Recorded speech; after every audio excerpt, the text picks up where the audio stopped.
32 Angler. Yes! 16 K.O.-Tickets. Boom! 8 Battles. Ja! 6 Finalisten. Das gibt's doch nicht. 3 Zielfische und ein Pokal. Der YPC Bank 2024 wird präsentiert von der Anglerschmiede, dem Online-Weg zum Angelschein.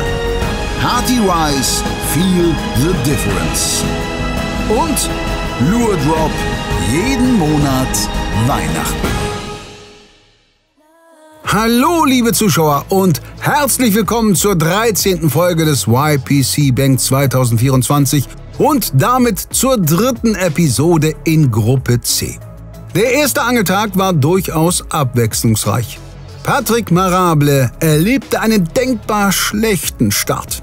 Er verlor je 30 Minuten Angelzeit durch Verschlafen und Vorfachbruch. Dann bissen die Fische nicht. Doch anders als im letzten Jahr konnte der Fox Rage Pro Staffer noch am selben Tag das Comeback starten und am Nachmittag noch 5 gute Fische einbringen.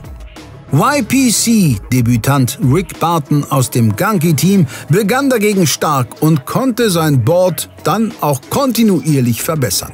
Für das Erreichen der Battles braucht der aktuell zweitplatzierte Niederländer einen Hecht und mindestens einen guten Barsch könnte seine Karte auch noch vertragen. Auf Platz 3 steht momentan Paolo Baraggioli für Mollix. Der Italiener hat 3 Hechte und einen Zander in der Wertung, wird damit an Tag 2 sicherlich den Barsch im Fokus haben. Für Nico Brom steht bislang Platz 4 zu Buche. Er hat aber einen riesigen Trumpf auf der Habenseite. Schafft er die Fullcard, dürfte er sich dank eines 116 cm langen Hechtes wohl auch den einen oder anderen durchschnittlichen Wertungsfisch erlauben. Der Tailwalk-Vertreter braucht noch den Barsch und insgesamt 3 Fische, genauso wie Sebastian Bienapfel aus dem Nace-Team, der nach 3 Hechten sogar noch 2 Fischarten zu fangen hat. Luis Mendes für Leach konnte beim Streetfishing in Rotterdam anders als im Training nur 4 kleinere Barsche fangen und hat aktuell vermutlich die schwerste Aufgabe für Tag 2.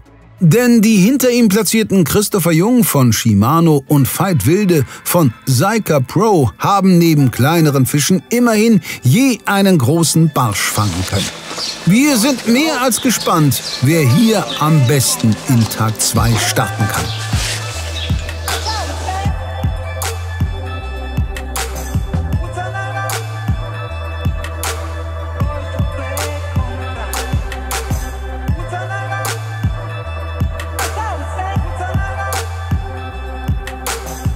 Ja, guten Morgen von mir, zweiter Tag der Gruppe C. Wir sind im Auto gerade erst losgefahren, ich bin auch noch ein bisschen verpennt.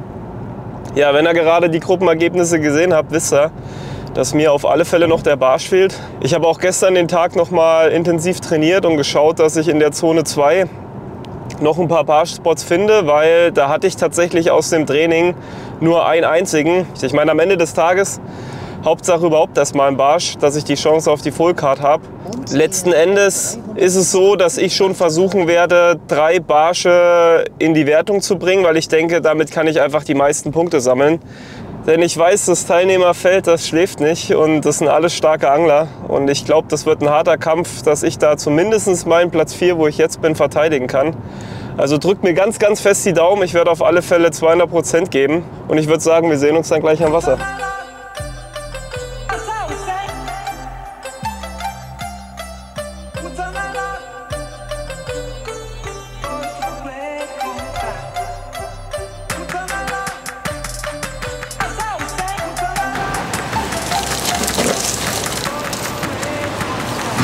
Pass auf, da ist Rutschen.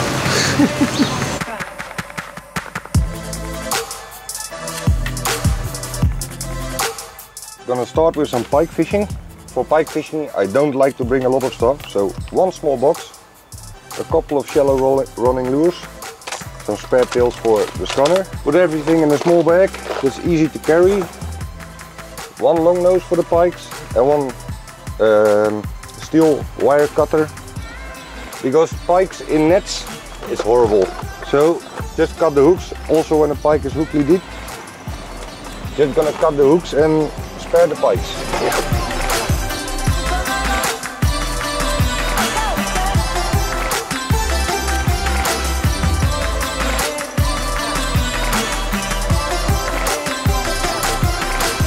Hallo, Servus und herzlich willkommen zum YPC Bank 2024 Gruppe C, Tag Nummer 2. Wir haben heute eine Challenge. Wir wollen von ganz unten oder fast ganz unten, von Platz Nummer 7 hoch den Cut machen und in den Top 4 landen, dass wir uns fürs Halbfinale qualifizieren. Dazu brauchen wir einen Zander und 2 beliebige Fische und im Idealfall vielleicht noch den einen oder anderen etwas größeren Fisch, um die Karte ein bisschen besser dastehen zu lassen. Bei uns geht es jetzt erstmal auf Zander und ja, drückt mir die Daumen. Wenn die Zander laufen, habe ich ein gutes Gefühl. Einen wunderschönen guten Morgen zusammen. Ja, der zweite Tag im YPC Bank für mich hat er schon mal gut gestartet. Hoffen wir mal, dass der Tag nicht so weitergeht. Ich bin guter Dinge. Heute steht Barsch und Zander auf der Agenda. Ich habe alles mit dabei, ja, um die Fische zu überlisten. Ich hoffe, es klappt auch. Ich sehe jetzt schon, wir haben fast einen halben Meter mehr Wasser als gestern. Also es ist richtig angestiegen. Mal gucken, ob der Spot noch funktioniert. Wir wollen als erstes Zander fangen. Schauen wir mal, was geht. Good morning. As you can see, it's a canal with a lot of current here. There's almost every fish here. My first choice is start with a couple of casts for see if some pike is around here. And then I will try my top quarter point also because there's the chance for asp. And then maybe a couple of casts also for zander. I don't want to spend a lot of time here, maybe 30 minutes, and I don't have strong fish, so today I need to improve it. And my plans of today is try to catch some perch. I really love to catch some really good perch, I mean over 40 I hope. And maybe improve or a zander or a pike, that's it. Hallo liebe Anglerinnen und Angler, liebe YPC-Zuschauer. Heute muss alles besser werden. Ihr wisst, ich bin mit dem ersten Tag mega unzufrieden gewesen und stehe wirklich mit dem Rücken zur Wand. Letzter Platz in der Gruppe. Wer meinen Ehrgeiz kennt, weiß, dass mir das richtig wehtut. Ich glaube, ich konnte das so mental vom Tisch wischen und bin heute motiviert. Heute muss alles besser werden. Heute müssen erstmal 4 Fische her. Einer davon sollte ein Hecht sein und vielleicht auch möglichst ein paar große dabei. Ich starte heute trotzdem mit Barschangeln. Wird vielleicht manch einen überraschen. Hier könnte es große Barsche geben. Ob die jetzt beißen, wird sich zeigen. Es ist 7:59 Uhr. Die Rute liegt hier schon bereit. Der Kescher liegt auch schon da. Und ich bastle mir mal schnell hier einen ganz kleinen Frequency Shad dran. 8 cm mit einem leichten Köpfchen. Und dann schauen wir mal, ob sich da vielleicht ein schöner Barsch blicken lässt darauf. Willkommen an Tag 2 in der Gruppe C. Tag 1 lief super für mich. Mehr brauche ich dazu schon gar nicht mehr zu sagen. Trotz allen Rückschlägen habe ich ein tolles Ergebnis gehabt, würde ich mal sagen. Und das bedeutet heute für mich Zander. Großer Fluss, trübes Wasser. Dürfte nicht schlecht sein. Noch ist die Sonne nicht volle Kanne draußen, deswegen will ich jetzt nicht zu lange labern. Also ihr habt Glück gehabt, weil wenn die Sonne rauskommt, wird es schwieriger. Legen wir los. Es geht weiter, Tag 2. Ich starte heute in der Zone 4. Ist für mich Premiere. Generell beim YPC habe ich noch nie diese Zone gezogen. Das bedeutet auch für mich, dass ich mich hier am wenigsten auskenne, muss man sagen. Aber nichtsdestotrotz, durch ein bisschen Training und ein bisschen Unterstützung habe ich jetzt einen Plan für heute. Ich starte heute mit den Hecht, wie man sehen kann, anhand der Köder. Ich habe mir 2 Routen fertig gemacht. Ich werde jetzt hauptsächlich Spinnerbait und Jerks fischen. Und für mich ist heute erstmal das Ziel, einen Haken zu setzen hinter den Hecht. Und danach kümmere ich mich um Zander und Upgrades. Ich habe heute ein bisschen Arbeit, deswegen starte ich sofort. So there we go. First cast. Wish me luck. Gonna try to catch the pike. Erster Wurf, Tag 2. Ich bin gespannt.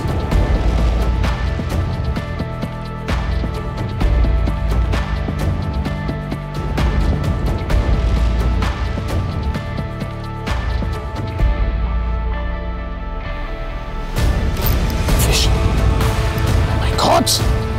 Junge! Und das ist ein guter. Das ist ein guter.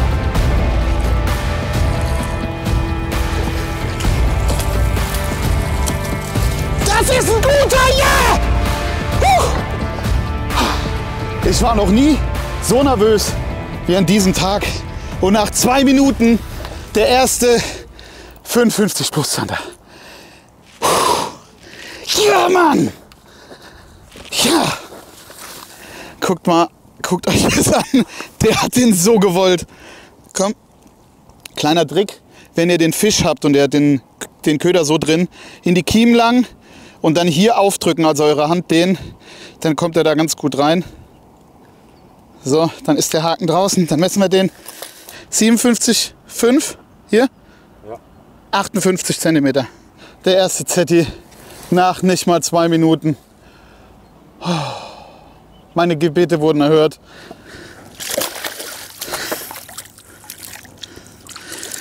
Bye bye. Ja, wichtiger Fisch. Und jetzt gleich noch mal nachlegen. Ha, die Brennnesseln brennen tatsächlich ein bisschen. Aber das ist egal. Ich bin beruhigt. Ich brauche jetzt 2 Zusatzfische. Da bin ich mir, nee, sicher, ich sage nicht sicher, aber die Chancen stehen gut, dass ich die schaffe. Wir wollen jetzt hier erst noch mal den einen oder anderen Zetti fangen. Versuchen hier noch mal einen großen Barsch zu fangen. Und danach mache ich was mir schon seit meiner Kindheit extrem viel Spaß gemacht hat. Wir gehen nachher an den See und angeln dort auf Hecht, weil ich hasse Polder. Jetzt aber erstmal Zettis, Junge. Na, so kann man doch loslegen. Noch keine 120 Sekunden geangelt, da kann Chris die fehlende Fischart einnetzen und von Platz 7 auf 4 klettern. Stark! Dann lass uns mal kurz im Kopf rechnen. 58er Zander, ein 60er Zetti werden 60, 18, 78, also 2,6 Punkte weniger. Sind wir also bei 75,4 Punkten. Ist auf jeden Fall ein geiler Fisch. Davon jetzt noch ein paar, dann fliegt mein kleiner Barsch aus der Wertung. Aber erstmal die Full Card. Erstmal die Full Card. Komm schon. Guter Biss. Ja, das war ein Zander. Kriegt einen anderen Köder hinterher.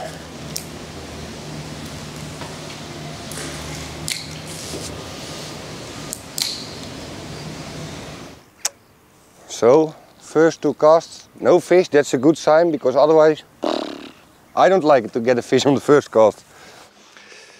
Die ersten Würfe konzentriert gefischt, keine Reaktion auf den Gummi. Ich habe es bei meinem Glück fast befürchtet, dass die Barsche nicht da sind. Das war jetzt auch so ein, wie sagt man so schön, High-Risk-Move hierher zu fahren überhaupt, weil ich bin mir alles andere als sicher gewesen. Der Platz ist sehr kleinflächig, das Gewässer sehr groß, dass die wieder da sind. Bisher sieht es nicht danach aus, aber ein paar Minuten werde ich der Stelle auf jeden Fall noch widmen, weil die ziehen hier rum, die sind nicht weit weg und vielleicht klappt es ja doch noch, aber aktuell sieht es nicht gut aus, denn oft ist es so, wenn die Barsche hier sind, dann beißen sie eigentlich sofort und das war jetzt nicht der Fall bisher.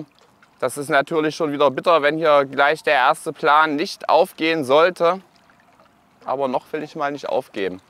Ich war gestern tatsächlich zum allerersten Mal an diesem Spot und habe es mal kurz probiert und Köder hier runtergelassen und wollten schon anheben und zack, hing schon der erste Fisch. War ein 48er, der würde mir jetzt schon ja, helfen. Da hätte ich meine Full Card. Das wäre ja schon mal cool. Leider heute nicht ganz so fix, aber habe gerade erst angefangen und ich verspreche mir schon ziemlich viel. Nicht unbedingt die größten Fische, aber auf jeden Fall irgendwas. Immerhin. Den kleinen Frequency Shed, aber ich habe hier auf große Barsche gehofft und dann beißt hier so ein Baby. Mann, ey. Aber es ist, ich weiß nicht, ob der, den müssen wir messen, auch noch. Ich habe ihn erstmal im Kescher drin.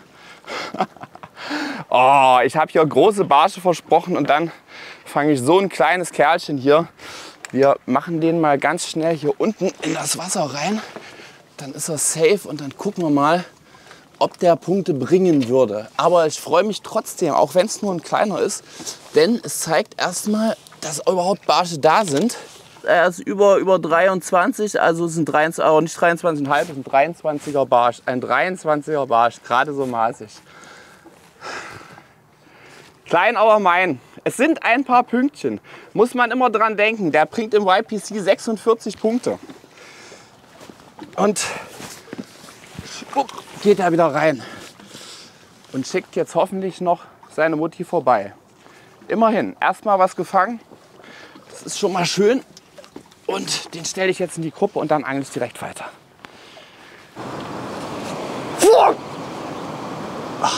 Missed. I just missed a huge asp. Whew. Today I need to improve my score. And everything is good. I want to try to make it better with the pike, I hope. And of course also surface, because I can reach 30 points if I get 3 fish, so it's not bad. I just missed an asp now, so that's a chance. We need just to believe in it. Ja, und so eine Baitcaster ist hier jetzt auch durchaus von Vorteil. Gerade wie hier, ich habe in der einen Hand schon den Kescher ready. Es ist halt Wettkampf. Da will ich nicht irgendwie Zeit verlieren oder womöglich mit dem Kescher rumfummeln müssen. Ich habe also nur eine Hand für die Routenbedienung und ich sehe jetzt zu, dass der Köder ganz knapp über dem Boden läuft, beziehungsweise nur ab und an auch mal den Boden berührt. Und da muss ich halt jetzt noch die richtige Distanz der Schnur finden. Und mit der Baitcaster kann ich ja auf einen Knopfdruck Schnur geben oder kann auch hier über die Sternbremse wieder einholen. Das ist also ganz praktisch. Und deswegen verwende ich die jetzt hier auch erstmal. Außerdem bei der Route hier die Besonderheit, die ist gerade für so eine Methoden, also Crankbait oder Bladed Jig gemacht. Die wird eigentlich in Japan eingesetzt, um da diese kleinen japanischen Wälze zu fangen. Besonderheit bei der Route ist, dass die so einen gewissen Glasanteil drin hat. Also das ist nicht nur ein Kohlefaserblank, was den Blank von der Aktion her eben ein bisschen langsamer macht, ein bisschen softer. Und das ist gerade geil für solche Köder, die sehr viel Druck aufbauen, dass die Vibration zum einen einem nicht eine lahme Hand vibriert am Ende des Tages. Und auch so Köder mit Drilling, da können die Fische den oftmals doch leichter auch loswerden. Und die Route, die puffert halt auch im Drill gut ab. Und deswegen verwende ich die jetzt hier auch.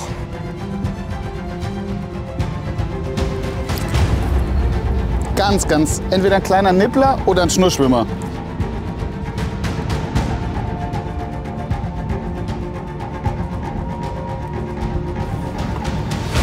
Fisch. Und das ist ein Big Barsch. Der ist groß. Oh, den müssen wir kriegen jetzt. Bitte bleibt dran. Bitte bleibt dran. Deswegen bin ich nämlich hierher gekommen, wegen solchen Fischen. Oh, Kescher liegt bereit. Bitte dranbleiben. Bitte dranbleiben. Oh. Oh yeah.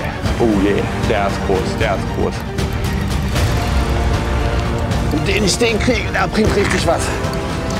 Oh, bitte. Oh, ich drill ganz vorsichtig. Der ist hier unter der Routenspitze. Kommt nicht hoch, ey. Was ist denn da los? Alter. Ey.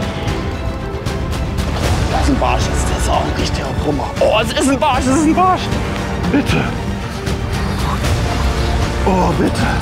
Bitte jetzt nicht abgehen im letzten Moment. Ich brauche dich so sehr. Oh, immer noch nicht drin.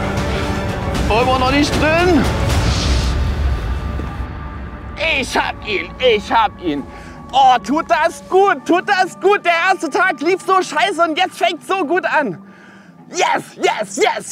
Gut. Der bringt richtig Punkte, der hat 40 plus. Der kleine Frequency Chat hat zugeschlagen. Megamäßig, absolut megamäßig. Was für ein geiler Fisch. Ja, Veit Wilde kann auch große Barsche, wenn er will. Oh, ist das ein geiles Ding hier. Schaut euch den mal an. Oh, schön, ey. Nach dem miesen ersten Tag ist das ein Befreiungsschlag. Das ist ein richtiger Befreiungsschlag, dass ich den jetzt hier habe. So, den wieder hier unten. Das ist sehr schön, dass hier auch das Wasser ist. Der können wir erstmal alles hier, der Erfolgskiller. Kleiner Frequency Chat Hot Perch, 8 cm. Das tut so gut, Leute. Ihr habt mich am ersten Tag total traurig erlebt, aber heute sieht die Sache anders aus. Vorsicht, dass er nicht runterfällt. Liegt vorne an und, ja, jetzt liegt er vorne an und hat über 43,5. Damit ist es ein 44er Barsch für die Wertung. So. Und tschüss.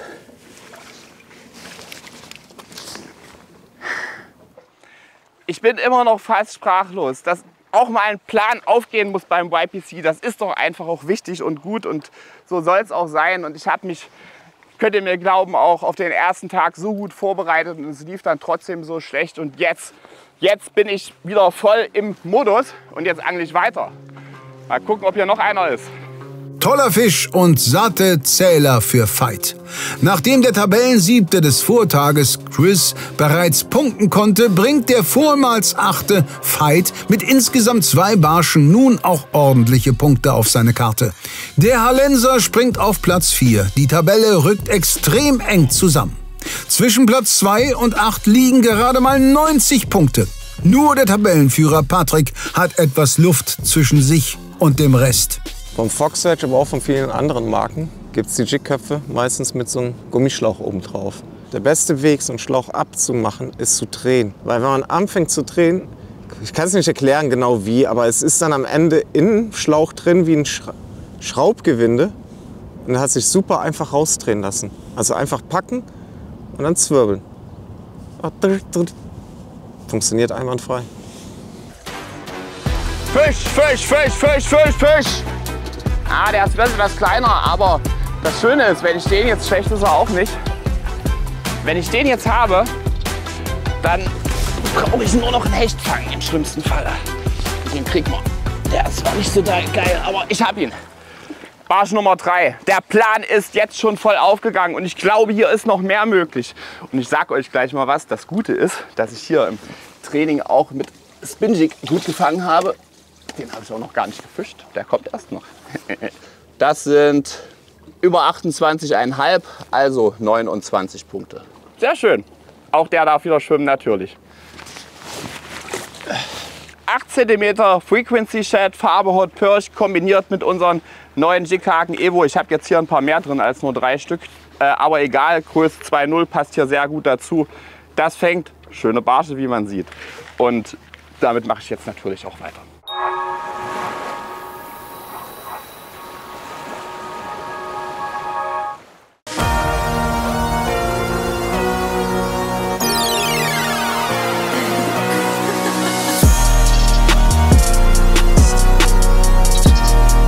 Yo Bros, alles Gucci? Wir feiern den Rich Kid Sale. Das ist legit der beste Stuff. Billigschrott? Hölle nein. Der Shit ist überdope. Über 300 edle Diamonds, bis zu 50% rabattiert. Nur für kurze Zeit, Digga, und nur für echte Kings. Und nur auf hechtundbarsch.de.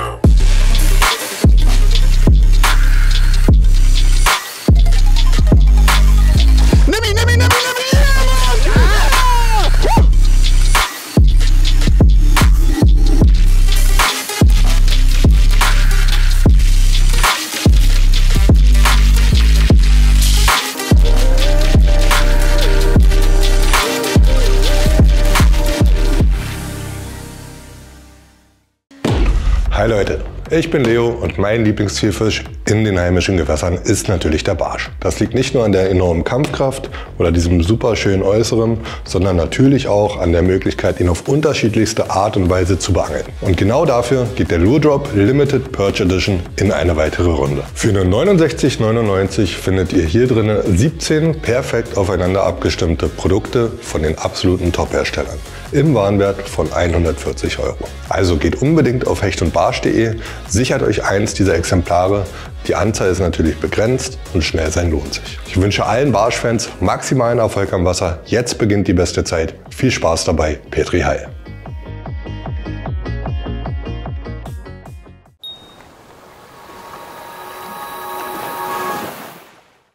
So that's not nice to find out. There's some freshly got algae or water vegetation on the bank. So probably someone has been fishing here.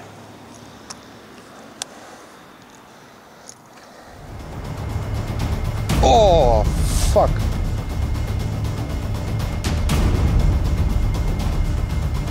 That one missed totally. Let's see if he wants to do it again. He was not big, but it was not a big one. Big enough. to fill the cart. And I'm pretty sure he didn't feel any hook at all, so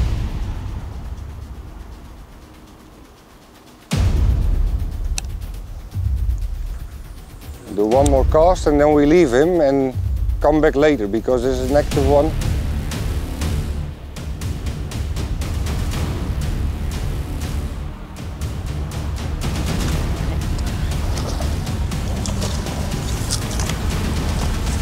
He's not big. Come in my net. He's not big, but we have the pike. That's why we don't like nets for pike, because it's totally tangled, and now it's time to bring out the cutters. For example, a hook like this one. It's in a dangerous place, just cut the barbs. Doesn't matter. A hook is 20 cents and a pike is not replaceable, so if I find that one, yes. So, we have him here, and he is, I would say, 58. So he's not big, but we filled the cart. So, and pretty quick, so that's good. The weather is going to be horrible for pike fishing. So I'm happy, even though it's a small one. Let's release him quickly, put on some new hooks and continue fishing. Bye bye, Mr. Pikey. Thank you for coming by. That's great. Die erste Fullcard der Gruppe gehört Rick. Die Fische scheinen heute gut drauf zu sein. Wer holt sich die nächsten Punkte? Wieso habe ich die scheiß Bremse offen?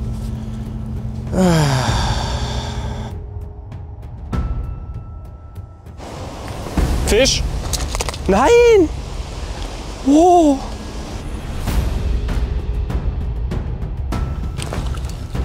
Fisch!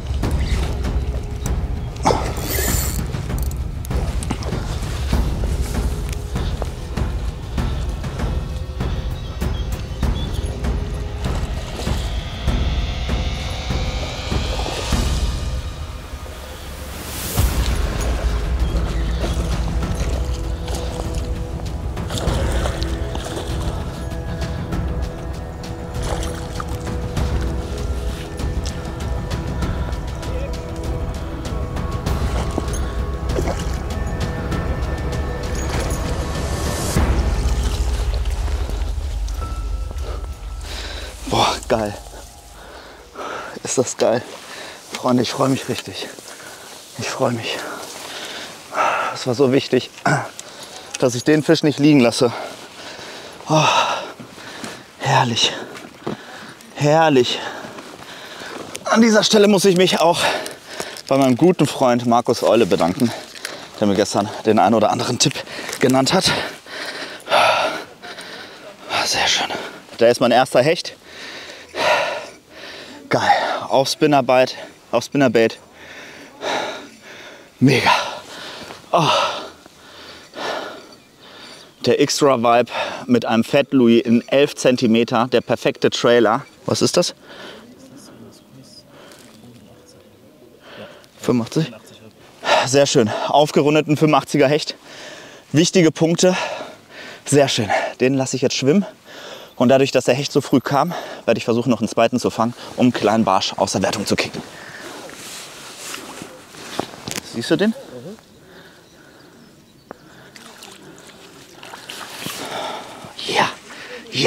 Ja.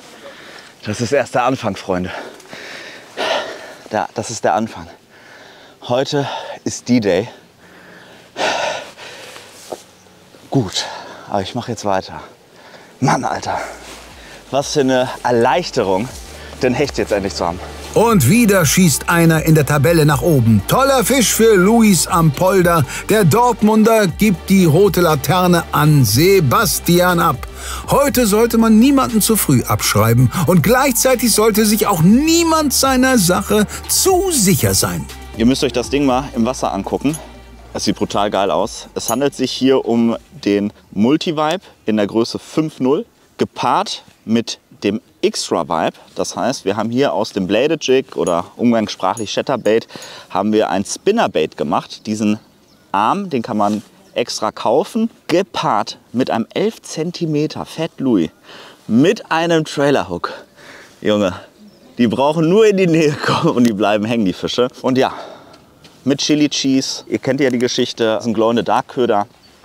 Den Köder, den sieht man sehr, sehr gut unter Wasser. So, ich mache weiter. Ich will eine halbe Stunde noch investieren, um eventuell einen zweiten Hecht zu fangen. Und dann geht's zum nächsten Spot. Aber erstmal, ich bin einfach nur happy. Mega. Was für ein Start. Ja, vielleicht müssen wir ja auch ein bisschen cheaten. Ich mache jetzt hier aber noch ein bisschen Paste drauf. Auch beim Hardbait immer gut. Vielleicht lässt sich dann der nächste einfach ein bisschen mehr schmecken und hängt dann auch besser. Nothing.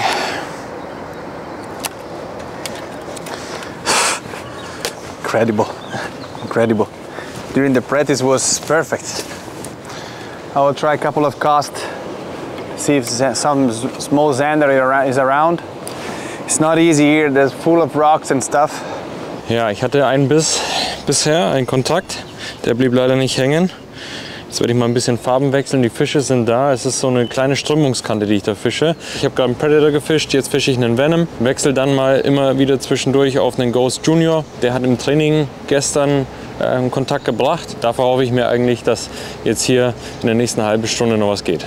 Ich weiß ja, normalerweise sollte man die Barsche ja mal erst so von oben nach unten anfischen. Ich fange jetzt gleich hier am Grund an. Ich mache aber einfach genau das, was ich hier im Training gemacht habe. Und bis jetzt klappt das ja auch. Und die Route, die ich hier im Einsatz habe, freue ich mich auch, dass die jetzt hier zum Einsatz kommt. Das ist die neue Artemis ML und die habe ich speziell auch zum Angeln auf solche großen Barsche gemacht. Hat ein Wurfgewicht von 8 bis 42 Gramm bei einer Länge von 2,38 Meter. Also gerade wenn man jetzt nicht so super weit werfen muss für kleine Jigs, Chatterbaits, Jigspinner, Twitchbaits, ist das eine richtig geile Route, die auch ohne weiteres mal einen größeren Fisch verkraften kann. Und super schnelle Aktionen überträgt auch gerade die Bisse von solchen kleineren Barschen hier wunderbar, von den großen natürlich erst recht. Naja, und vielleicht kommt die ja gleich noch mal hier in Aktion, mal schauen. Da war ein Biss wieder. Ah, fuck. Schwieriges Angeln heute bei dem Wind. Gerade da ist eben auch so eine Route wichtig, die dann eine sehr, sehr gute Übertragung hat. Ich angle hier mit einem 7 Gramm Jigkopf, das ist also doch sehr wenig und ich fühle alles über die Routenspitze. Also ich jigge ihn jetzt hier so ganz leicht über den Grund. Also ich brauche hier nicht auf die Schnur oder sowas drauf zu gucken. Ich kann hier wirklich angeln, wenn ich den Kopf wegdrehe. Ich gucke also nicht auf die Schnur drauf. Alles übers Handgelenk ist richtig schön zu spüren hier. Trotz des Wellenganges mit dem leichten Köpfchen. Macht Spaß. Fisch on. Nächster.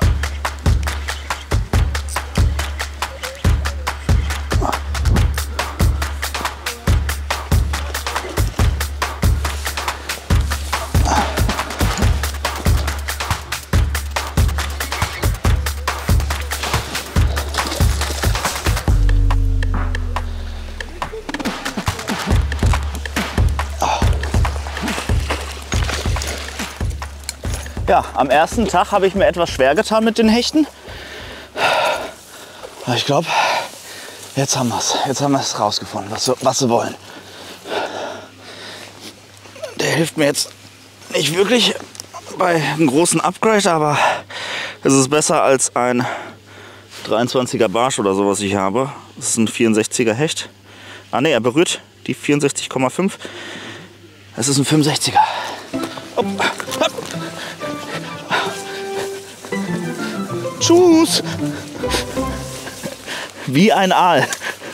Gut, dass die Wiese nass ist vom Regen. Ah, herrlich. Herrlich, Freunde. Okay. Ein bisschen fischen wir noch weiter. Just a little bit. Just a little bit. Wenn ich Zander wäre, würde ich doch genau in dem Bereich hier stehen, ne?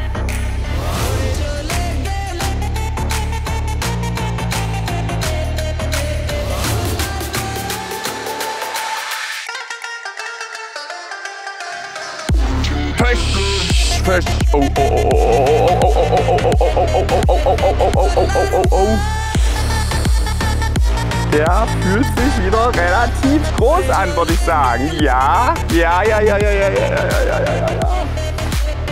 Oh, wieder mit dem Frequency Shed 8 cm. Oh. Yes. Oh. Oh, das brauchen wir. Und ich habe immer noch nicht den Jig Spinner gefischt. Oh, kriege ich den jetzt auch?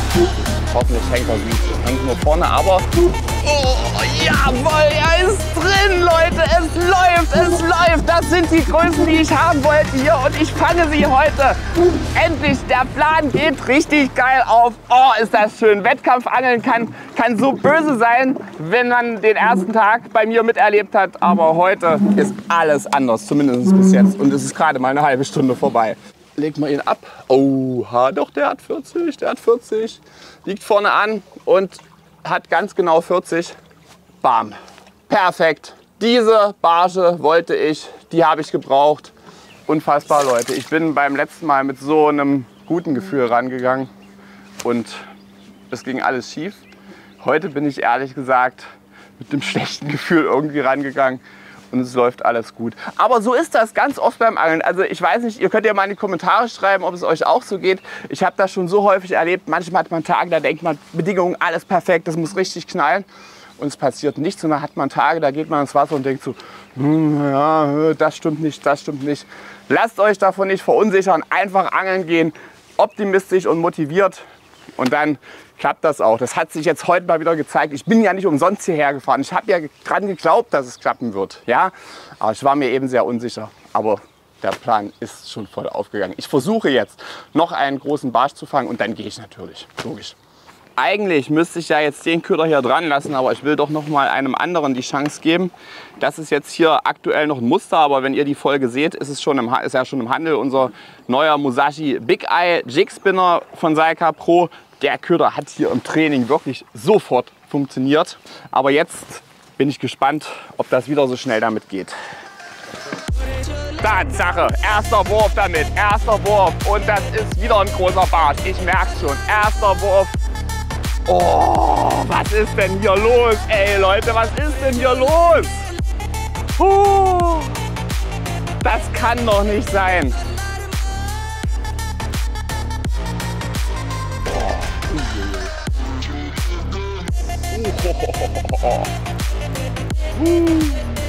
Ich sehe ihn. Ich sehe ihn. 40. Das ist ein 40er. Definitiv. Oh. Ey, und da kommt noch ein größerer hinterher. Das gibt's doch gar nicht. Ah. Yes! Yes! Das kann doch nicht sein. Veitswilde bringt beim YPC 4 Barsche über 40 in die Wertung. Der Zander-Experte mit einem 42er Zander aktuell in der Wertung. Das ist peinlich, aber das hier ist gut. Oh, geschafft! Ist ja gut. Der hat 4, nochmal 44. Der hat also fast 44, aber 44, also absolut, hier sieht man ganz genau drüber. Oh, geile Nummer. Geile Nummer. Das sind Punkte. Das sind Punkte. Ich kann es kaum fassen, dass das funktioniert hat. Ich kann es kaum fassen. Leute, ich würde unglaublich gerne hier jetzt weiter angeln. Der Fisch will aber erstmal schnell wieder rein. Der bekommt seine Freiheit natürlich auch erstmal. Und tschüss. Oh. Aber mit jetzt 4 Barschen über 40 in der Wertung, also wenn ich da jetzt hier weitermachen würde, ich glaube, das wären ja nur noch minimale Verbesserungen, haue ich jetzt hier ab, obwohl ich einen riesengroßen Bock hatte. Das ist eigentlich immer so blöd, dass man bei Wettkampfangeln in solchen Situationen jetzt aufhören muss. Voll bescheuert, würde man eigentlich niemals machen. Ich mache es jetzt aber und dann setze ich alles dran, einen Hecht zu kriegen. So schnell kann's gehen. Als Tabellenletzter übernachtet, zieht Veit nun an fast allen vorbei und hat mit 4 großen Barschen eine super Basis für den weiteren Verlauf geschaffen. Die Begeisterung ist ihm deutlich anzumerken und sie wirft sogar seinen gerade gefassten Plan nochmal über Bord. war jetzt schon am Zusammenpacken und ich habe gesagt, einen Wurf mache ich jetzt noch. Wenn ich jetzt, einfache Rechnung, wenn jetzt noch ein 45er beißen sollte, dann kann ich den 40er rauswerfen. Und dann sind es tatsächlich dadurch, da er doppelt gewertet wird, noch mal 2 Punkte mehr. Versuche ich. Eigentlich darf man das nicht normalerweise, aber das ist beim Angeln wirklich, ich habe ja eben noch gesagt, ich will gehen, aber gut, der Wurf bringt jetzt nichts. Das ist vielleicht wirklich ein Zeichen, dass man jetzt gehen sollte. Einen noch, ihr kennt das, einen noch. Los. Ja.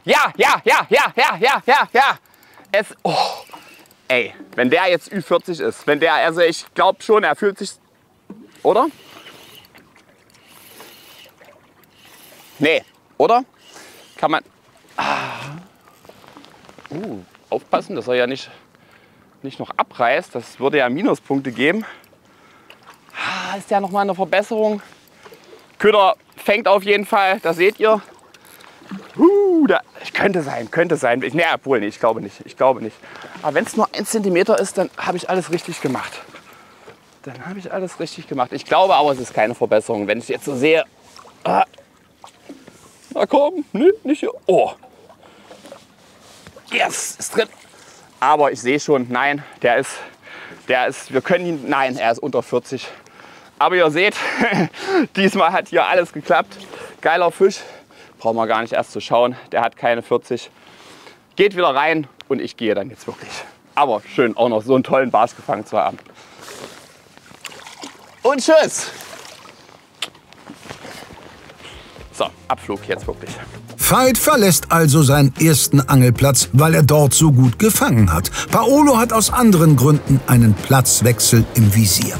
No chance. It's bad because I know I don't have time to stay here a lot, but I know that here will pay, but I don't have the time.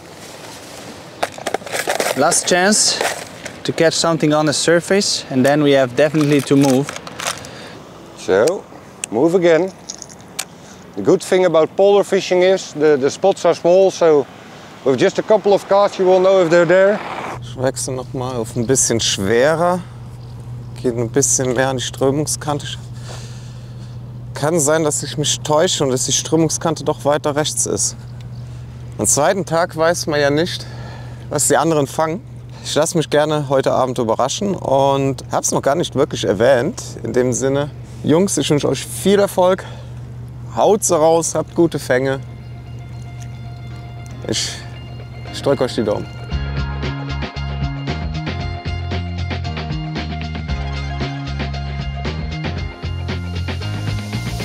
Fisch. Barsch. Großer Barsch.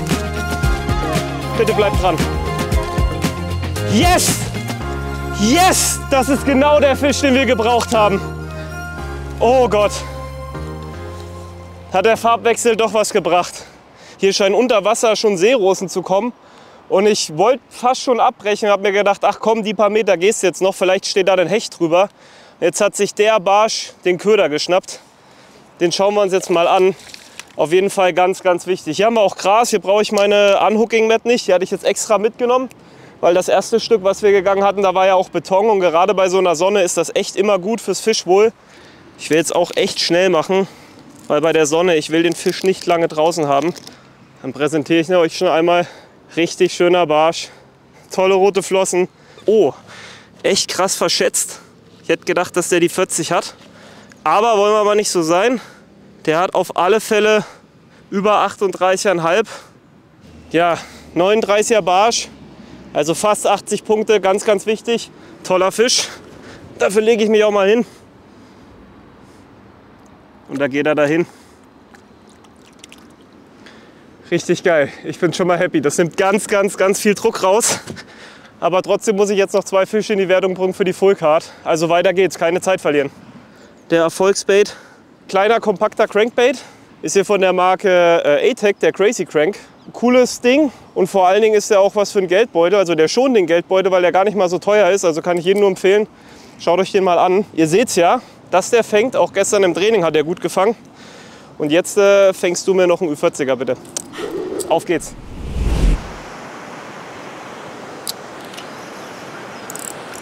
No, it's not possible fishing here.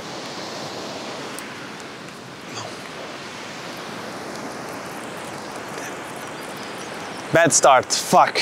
Bad start. We need to concentrate more. Bad start. Really bad.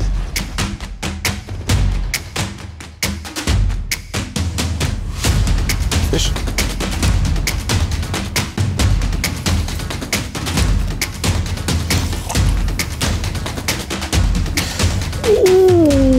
Der ist ganz knapp. Der ist richtig knapp, den müssen wir messen.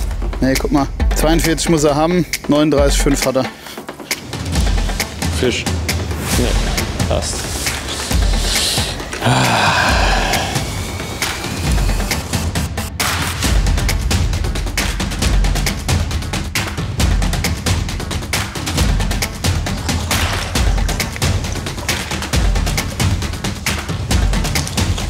He's not big, but we have him. Pike number 2. Again a smallie, but we have him. And this one is 57, I would say. Thank you for coming by. Up. So both pikes I had until now are on the new size of the grouper. It's a really cool lure. It's a hybrid bait with a hard body and a soft tail. At the moment I'm using the paddle tail. That's what I prefer. There is also a curly tail in the package. You can also add that one on. I think in some situations that one is also going to work, but for me paddle tails usually is the best one. There's a nice eyelet to place a little clip-on weight, so you can fish it literally on any depth. But usually it's made for fishing in shallow waters, so shallow lakes, polders, small rivers. I would say anything between half a meter of depth until 3 meters. That should usually be a good bait to use there.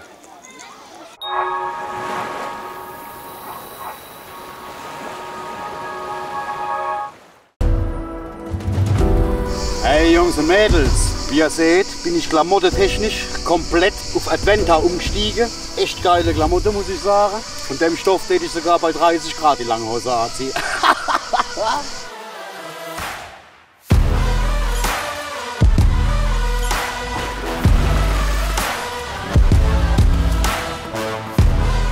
Leute, ich habe eine gute und eine gute Nachricht für euch. Zuerst die gute. Wer von euch einen Raubfisch-Adventskalender vorbestellt hat, bei dem dürfte es in Kürze an der Tür klingeln, denn Europas beliebtester Angel-Adventskalender wurde palettenweise bei uns zugestellt und wird jetzt ausgeliefert. Und jetzt die gute, wer noch keinen vorbestellt hat, der muss trotzdem nicht leer ausgehen, wenn er jetzt nicht zu lange zögert. Heute bestellt, in wenigen Tagen bei euch und ich muss euch ganz ehrlich sagen, und tausende zufriedene Kunden geben mir recht, das Ding hier ist wirklich ein No-Brainer. 100 Euro knapp, 240 Euro Warenwert, nur exklusive Farben, geile Marken drin, da kann man wirklich nichts mit falsch machen. Also holt euch das Ding jetzt, sonst ist das Geheule am Ende wieder groß.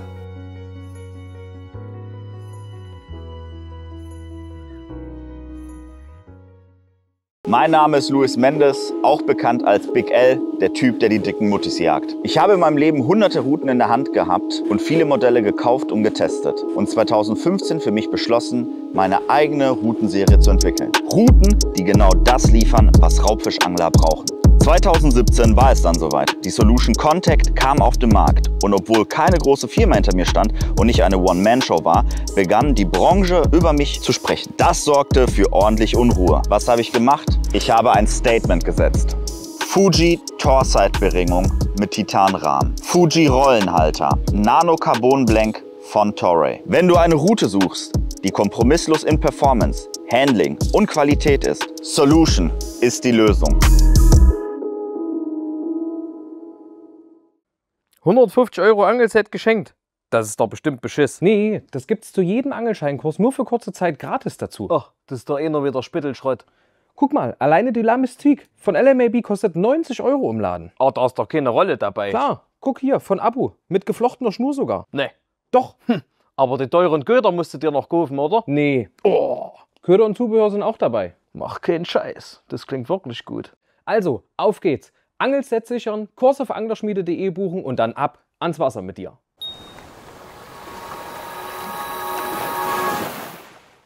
So, außer einem blauen Fleck am Hintern gab es nichts am ersten Spot. Leider, einen Biss habe ich bekommen, den habe ich nicht verwerten können. Wir fahren jetzt zu einem zweiten Spot für Zander, haben aber hier ja, kurze Strecke entfernt, 800 Meter, noch einen Barschspot, wo ich einfach nur ein paar Würfe machen möchte. Vielleicht kommt da ja, ein schneller, kleiner Barsch um die 30, wird richtig cool. Gucken wir mal, wir fahren schnell rüber und dann geht es weiter zum nächsten Zanderspot. Wir machen jetzt noch 30 Minuten ein anderes Polderstück. Ganz schnell Tiki-Taka. Ich würde gerne noch einen vernünftigen Hecht fangen, bevor ich mich um die anderen Fischarten kümmern muss. Aber 30 Minuten habe ich noch. Das ist gut. First spot, not good. I thought something could happen there, but nope. The top water point I lost, but actually I don't lost it. He lost my bait. It's different. And nothing, now we move.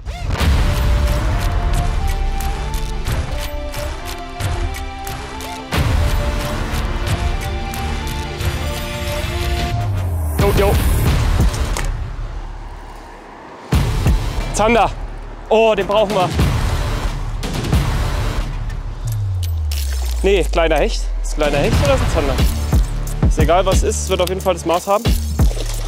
Bleib dran. Ja. Den haben wir. Unter der Brücke im Schatten stand er.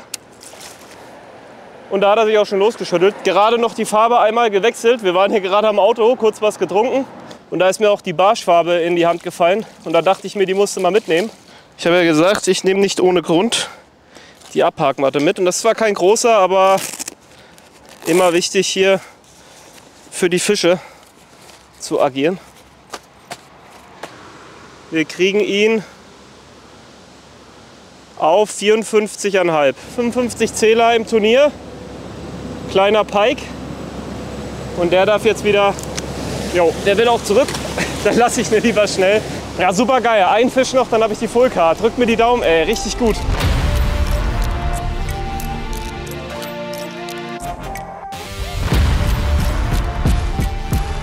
You know he is somewhere here. Yes.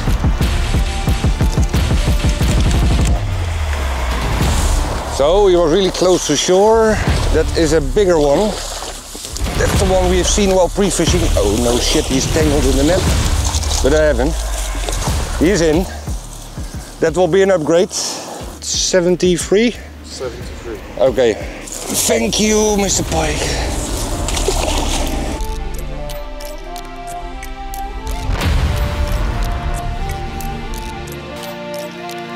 Oh, that one is big. Oh yes. Yes, that's the one we need. That's a really big one for the boulders. Oh, and the take was so cool. The take was so cool. That's an incredible fish. Such a cool take. He was following the bait. At first I was thinking, shall I make a cast here? It looks shit, too many weeds. But then I've seen a lot of that size bait fish, 5 centimeter, roach or bleak, whatever. And he was in there, but he followed from the start of the cast and then I stopped the lure, bam. There it is, the tiny grouper. That's going to be, when it's out in the shops, want to check out if you're fishing shallow water pikes. That's probably somewhere in the 90 centimeters. Oh, 96 would always do a good job. So now it's on to the topwater fishing. And for the summer it's also fat. Usually in the polder they can be skinny, but this one is quite fat. And look in what kind of tiny area this pike was. The water is nice and clear over here. Just take your time, make sure that the pike is good. It is hot, it's not pike weather. Make sure she is good. Go girl. Directly into the pipe. So that's great. Pike knuckles on pike knuckles, but hey, doesn't matter. It's a great fish. Wirklich ein super Polderhecht und auch auf dem Tableau kann sich Ricks Performance sehen lassen. Nach 2 kleineren Hechten nun ein 73er und ein 96er. Der Holländer zieht an Veit und Patrick vorbei und ist Tabellenführer. Wie läuft's bei Paolo am zweiten Spot?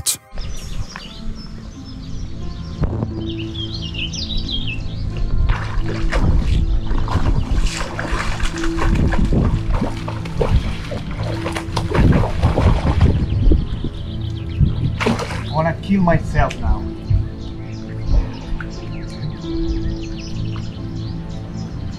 You know what? This is not. Look what I caught. No. Was the biggest I'd ever. Almost took my hook.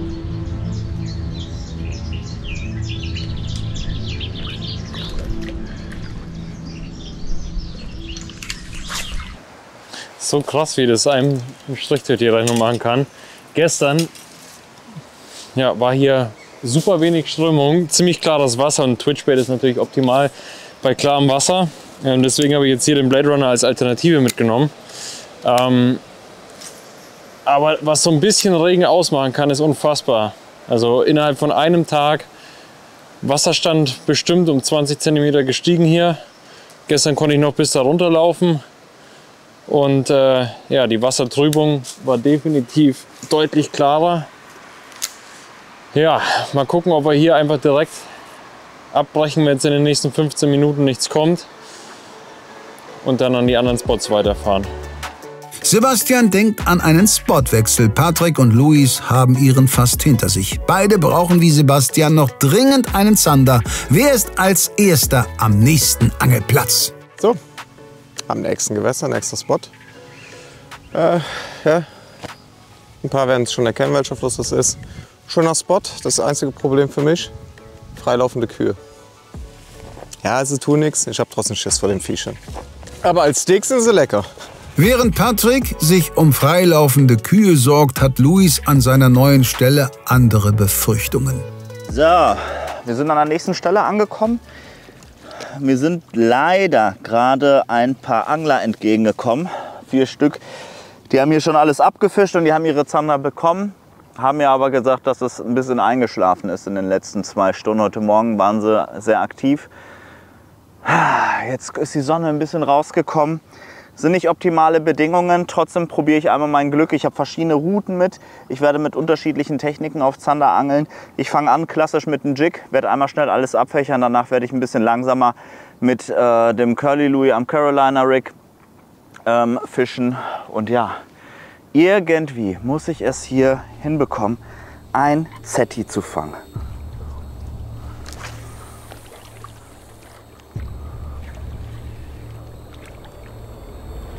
Erster Wurf. Ey, das gibt's doch nicht. Erster Wurf. Oh, erster Wurf. Bitte. Sei ein Zander. Jesus. Oh, fühlt sich gut an. Fühlt sich gut an.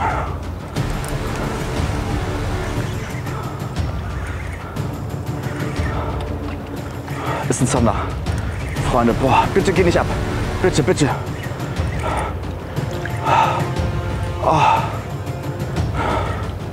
Boah, das ist ein Zander. Ist kein schlechter.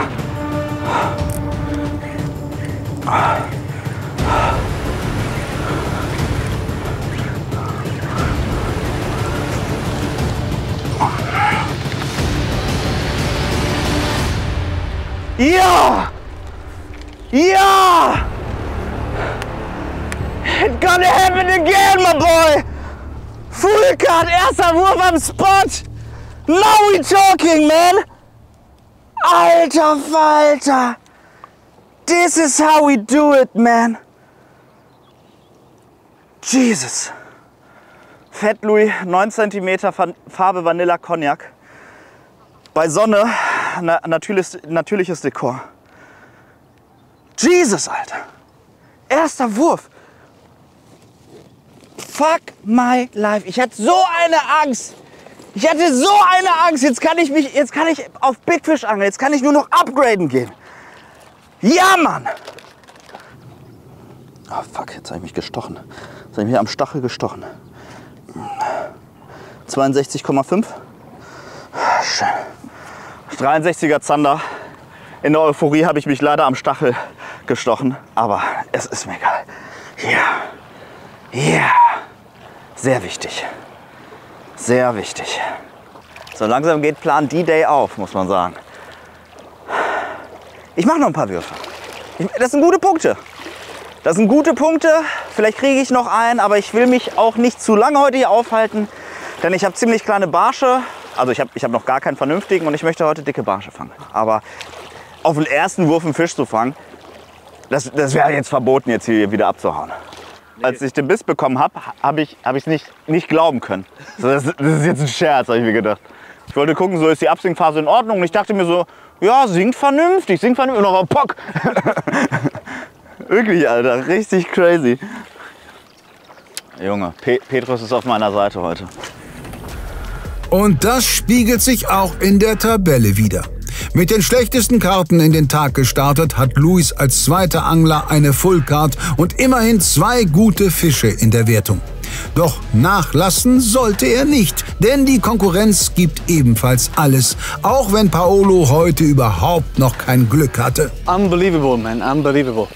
Unbelievable.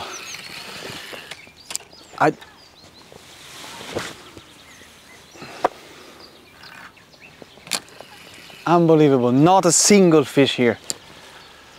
This is a bad thing, because this is a good spot and normally you will catch something, at least one fish or one bite or something, and if I don't get nothing here, I'm not sure that the other spot will pay. Not today. Leider kam der schnelle Barsch nicht wie erhofft. Ich habe jetzt hier gesehen, waren ein paar kleine Barsche unterwegs, aber ja, keiner hatte Lust zu beißen. Wir packen unsere Sachen zusammen und fahren an den nächsten Spot. Hoffentlich ein bisschen klareres Wasser, das sollte dann für die Barsche top sein.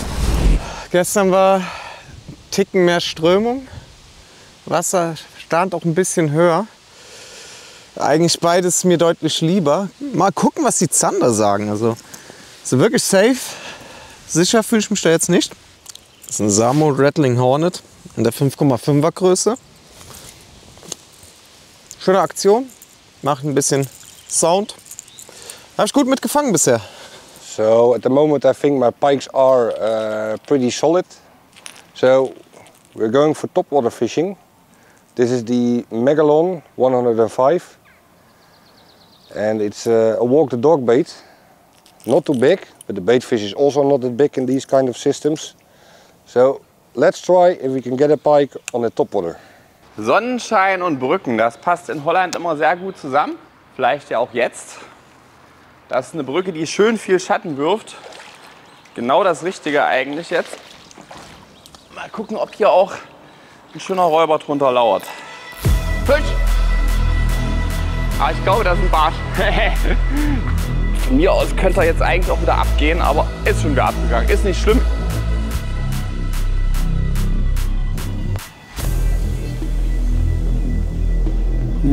Ich bin nicht sicher, ob das ein Biss war.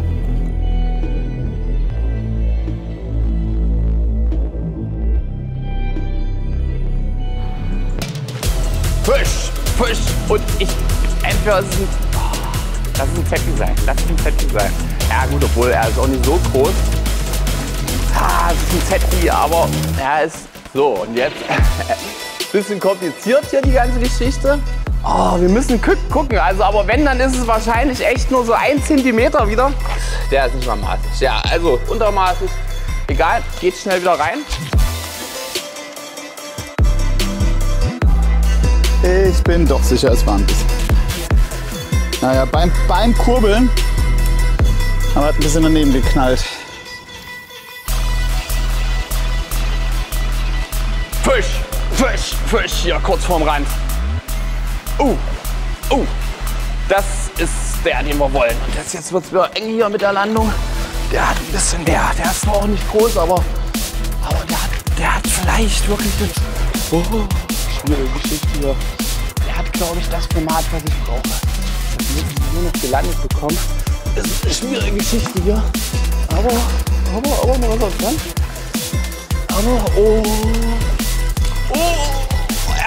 Er ist drin. Das sind diesmal ein paar Punkte mehr, Leute. Das sind diesmal ein paar Punkte mehr. Alter, was ist heute los? Ja, wenn ich ins Wasser falle, ist mir heute auch egal. Heute ist der Tag, wo das egal ist. zeige ihn euch so erstmal ganz kurz. Wieder Fortuna-Shad. Und hack. Oh, der hängt gut. Ja, also kann man hier mit der Artemis ML alle fangen. Ist es jetzt auch wirklich kein großer, aber wir schauen mal schnell nach. Na bitte Leute, 51er Zander, wunderbar, 51 cm, das sind tatsächlich 9 cm mehr, als ich bei dieser Fischart bis jetzt im Kasten hatte. Schön, sehr cool. Ja, normalerweise jetzt nicht so ein Fisch, wo ich jetzt riesige Freude drüber hätte, aber jetzt heute im Wettkampf ist der viel wert. Sehr schön.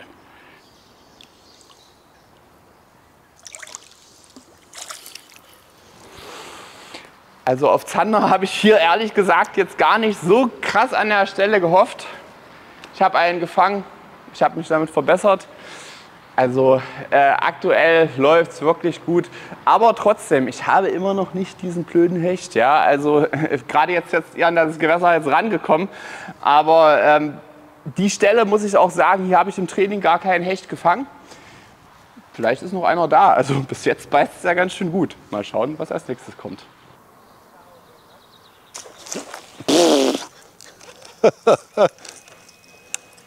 Okay, that works. What a crazy strike was that. Why isn't he on the hooks? Let's try again.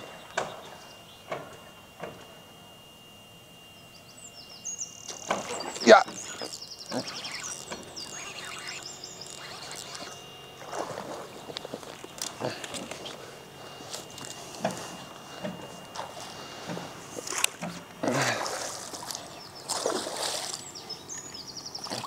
Top water points in the back. That was a quick one, so that's really good. So that's a 73 topwater pike. I'll just take my time to release him. Oh, there we go. Oh! That's the perfect thing, man. You almost spooked me. I was almost also in there. Sorry. Pike knuckles again. Let's wash it in some nice Dutch polder water. What can go wrong? Nothing. If I get an infection tomorrow, it's not bad. If I have it today, it's shit. No, I will clean it out. Nicht nur Veits, auch Ricks Plan geht sofort auf. Der Niederländer baut seine Führung aus. Von Christopher war nach seinem Blitzstart heute nicht mehr viel Positives zu hören. Ich probiere noch, so wie ich bei mir zu Hause am Rhein angel. Ich mache jetzt 20 Gramm drauf, werf rein und lass einmal runtertreiben. Bis da vorne in die Kehrströmung und zieh den dann rüber. Das war Klaus. Oh, fuck, Alter, das hat wehgetan. Alles gut? Oh, ja. Oh, das war nur eine Frage der Zeit. Alles gut? Ja. Machen wir schnell Köderroulette. Ein paar Farben ausprobieren. Ob jemand was anderes heute will als kleinen Snack. Oh, da hatte ich einen Biss. Shit! Letzter Wurf mit Chili Cheese, dann mache ich ein paar Würfe mit Motorbug. Und ich glaube, dann hau ich rein. Ja, das ist es. Schon wieder einen Biss gehabt. Der erste Spotwechsel steht an. Wir fahren jetzt ein bisschen weiter. Ich habe am ersten Tag im Nachgang festgestellt, dass ich 2,5 Stunden mit Fahren beschäftigt war. Das wollte ich jetzt nicht machen. Und deswegen sind jetzt, glaube ich, nur so 7 Minuten und dann sind wir schon am nächsten Spot. Auch da steht der Barsch erstmal im Fokus. Auch da ein bisschen Strecke machen. Bis gleich.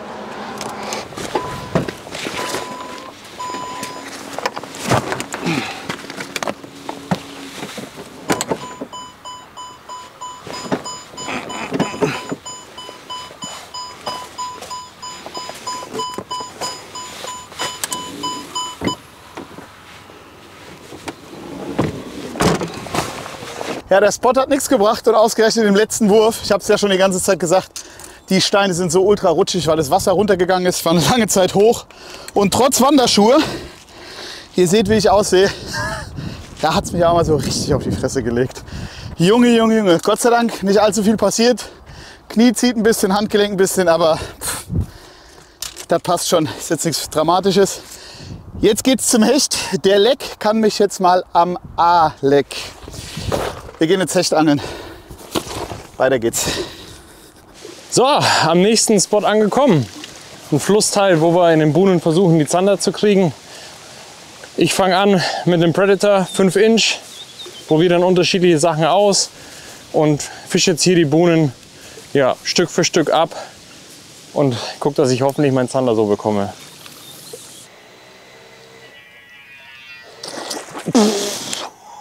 Holy shit! He might come back. That was a bigger one. That was a solid fish. I think we will come back for that one. He is here, he is hungry. And if he's not taking the top water, we will try something else. So, das war's jetzt mit dem Zanderspot. Ich hatte noch 2 kleine Fehlbisse, wahrscheinlich sehr kleine Zander. Ich bin happy, was soll ich sagen? Es läuft nach Plan. Ich habe mein Hecht, ich habe meinen Zander. Jetzt habe ich noch genug Zeit heute, mich um die kleinen Barsche zu kümmern, die ich noch in der Karte habe. Ich brauche definitiv mindestens 2 gute Barsche. Und ja, wir wechseln jetzt das Gewässer, wir wechseln die Angeltechnik und dann hoffentlich geht der nächste Plan auf. Das läuft doch heute, Freunde. So muss das sein. Luis ist voller Euphorie. Patrick steht heute noch ohne Fisch da. Boah, kein kleiner Zander, kein gar nichts. Boah, das könnte zäh werden. Ist dann ein Weilchen an einem zweiten Spot angekommen und überlegt, hätte ich doch noch am ersten bleiben sollen. Bin ich zu früh abgehauen, hätte ich jetzt noch intensiver ausgefischt, hätte ich noch mal andere Köder getestet, andere Farben. Das macht einen so wahnsinnig. No, no, no. Oh.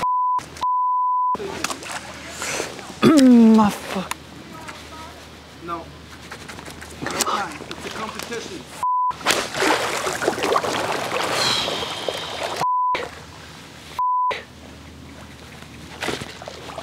It's not going good. I'm a little bit pissed off today. I don't know what happened. I don't know what happened. I'm quite nervous. I don't know what is happening. I really don't understand. And this is not good at all. There's no plan. I just need luck. I just need luck. I just need that the fish bite. I'm fishing good. I'm fishing well.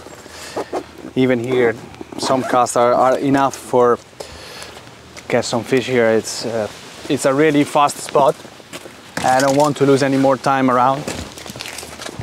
But nothing happened. So I'm quite speechless. What is this? Yeah, speechless.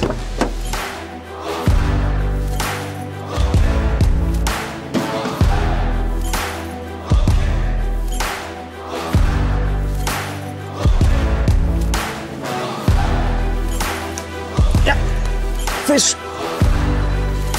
Erster Wurf mit der neuen Farbe von Slickshad. Geil! Hoffen wir mal, dass er hängen bleibt.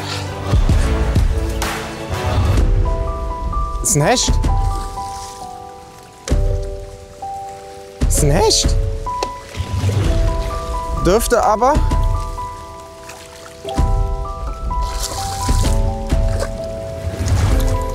ist ein Upgrade. Bin ich mir ziemlich sicher. Ja, krass. Bevor du dich jetzt verletzt, du willst dich schon da rein verheddern. So, schnell raus mit dem Haken. Danke, das sind meine Finger. Oh, das tat weh.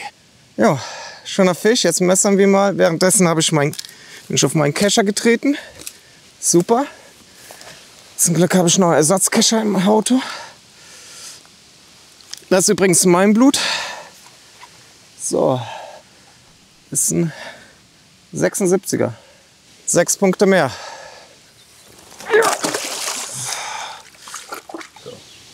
Was für ein sensationeller Einstand für diese neue Farbe für mich. Diese Farbe ist jetzt herausgekommen für den Pro Shad. Und das hier ist ein Slickshad in dieser neuen, wirklich geilen Farbe. Glitter Perch heißt die. Eine von den 3 neuen natürlichen Farben. Und ich habe ganz wenige Samples bekommen, dass ich die hier bei der YPC verwenden kann. Und ja, das war jetzt, habe ich gedacht, komm, Wasser ist leicht, ist schon deutlich klarer, Sonne scheint, hier ist Glitter drin, ein klein bisschen Farbe für die leicht trübe, dann hast du hier noch Kontrast. Könnte funktionieren und direkt der erste Wurf 76er Hecht. So schön leicht der Kescherstab ist, das passiert, wenn man drauf tritt. Fisch, Fisch, Fisch, Fisch, Fisch, Fisch, Fisch. Ich glaube, das ist ein Zetti. Aber ich würde sagen, es ist wieder kein allzu großer. Fortuna-Chat dran gemacht und dann klappt das schon. Wieder so ein, der ist keine Verbesserung, sehe ich gleich. Aber die Zander sind am Beißen. Komm her. Aber schön. Ihr habt ja gesehen, wie ich am ersten Tag auch bezüglich Zander kämpfen musste. Und dann habe ich nur so ein Baby gefangen. Heute hier am eigentlich gar nicht so Zandergewässerköder ist jetzt schon rausgegangen. Und heute fange ich sie. Schön, geil. I love Zander. Und tschüss. Ein Fisch hat es an der Brücke jetzt wieder gegeben. Nicht so ganz der richtige. Auch wenn er mir gefallen hat. Nee, wir müssen weiter. Gar keine Frage. Denn ich habe die Erfahrung gemacht, normal, wenn hier so ein fresswilliger Hecht irgendwo steht, im Bereich rund um so eine Brücke, dann hat man den auch ziemlich fix normalerweise drauf. Und da das hier jetzt nicht der Fall war, lohnt es sich nicht, weiter hier zu angeln, denn die Fische, die man jetzt hier vielleicht beim Ausangeln fangen könnte, nämlich Barsche und Zander, die ziehen ja doch in so einem Gewässer ein bisschen mehr rum als Hechte, die bringen mir nicht so viel. Also, next spot. Den nächsten Spot von Veit sehen wir dann in der nächsten Folge. Zum Abschluss blicken wir noch einmal auf die Tabelle. Patrick braucht einen Zander, fängt aber einen Hecht. Bei Veit ist es umgekehrt. Die beiden Favoriten haben daher nach wie vor keine Full Card. Dank der Fischgrößen sind sie aktuell aber auf den Qualifikationsrängen, genauso wie Tabellenführer Rick Barton und Luis Mendez, die sicherlich beide versuchen werden, mindestens noch einen größeren Barsch zu fangen. Denn die Konkurrenz schläft nicht. Vor allem Nico ist mit allen 3 Fischarten und dem 1,16 Meter Hecht voll im Soll. Paolo, Christopher und Sebastian erlebten einen schwierigen Vormittag, doch so richtig abgeschlagen ist hier niemand. Maximale Spannung also für die Entscheidung in dieser Gruppe, die ab 18 Uhr am Sonntag verfügbar sein wird. Bis dahin freuen wir uns über Kommentare, Likes, neue Abos und Supportkäufe bei uns im Shop. Ciao.